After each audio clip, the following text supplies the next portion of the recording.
This is Johnny Nelson, and you're watching Sporting Icons. November the 9th in Fresno, Top Rank Bulgarian are putting on another show headlined by Kubrat Pulev, the IBF mandatory. And he's going to be taking on Rydell Booker. Who's Rydell Booker? Good question, right? This is a guy who took a 14-year hiatus from boxing, come back, he's had a couple of fights, he managed to lose one of those, and now he's managing to get in the ring with the IBF mandatory. Rydell Booker is ranked number 32 in America for heavyweights. I can't even think of 30 American heavyweights that are currently active. I can't. That's how far down the list he is. Ranked number 123 in the world. Lost a few years back to James Toney. Again, no great shame losing to James Toney, but the point is that who is this Kubrat Pulev? He's the IBF mandatory, right? I've been a fan of Pulev for a long, long time. And over the last few years, I feel like somebody has taken over the body of Kubrat Pulev and is walking around as an imposter. Because this guy, ever since he lost to Vladimir Klitschko, has got no heart. He's got no balls in his drawers. What happened to his backbone? He's a superstar in Bulgaria. What are these Bulgarians saying about this? Last fight, he took on Bogdan Dinu. Bogdan Dinu, who the very fight beforehand got pinged around the ring and stopped by Big Baby Jarrell Miller. Big Baby Jarrell Miller, not known as one of the biggest punchers in the world. Bogdan Dinu, who was supposed to have taken on Tom Little around that time as well. Now, granted, there's only, 3 weeks until fight night, so of course, I don't expect a huge opponent, but this is just typical Kubrat Pulev. It's typical Pulev. He never wanted to fight Anthony Joshua in the first place. He was offered voluntary opportunities to take on Anthony Joshua. No, I don't want to do that. I want to go fight for the European heavyweight title. Really? And then he becomes mandatory and then gets forced to fight Anthony Joshua. Well, I don't really know if I want to fight Anthony Joshua because my team, Kalle Sauerland and Nisse Sauerland, the Sauerland brothers, the Sauerland team, they don't really talk to me too much. I didn't know that I was going to be fighting him next and everything. Yet the whole freaking world knew that you were meant to be fighting Anthony Joshua next. You were the IBF mandatory. Then, incidentally, you managed to pull out of the fight only a couple of weeks before it. Did he feign injury? Was it legit? I have no idea. But it don't look good, does it? It don't look good. Look at the opposition that he's been fighting. He's been fighting absolute trash bags.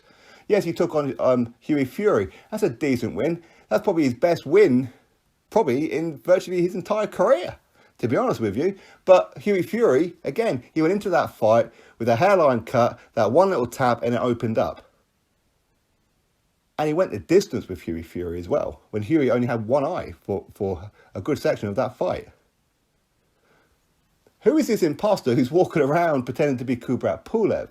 Now, again, Top Rank. If you're a heavyweight, why would you want to be with Top Rank? I like Top Rank and I like Bob Arum. I really, really do.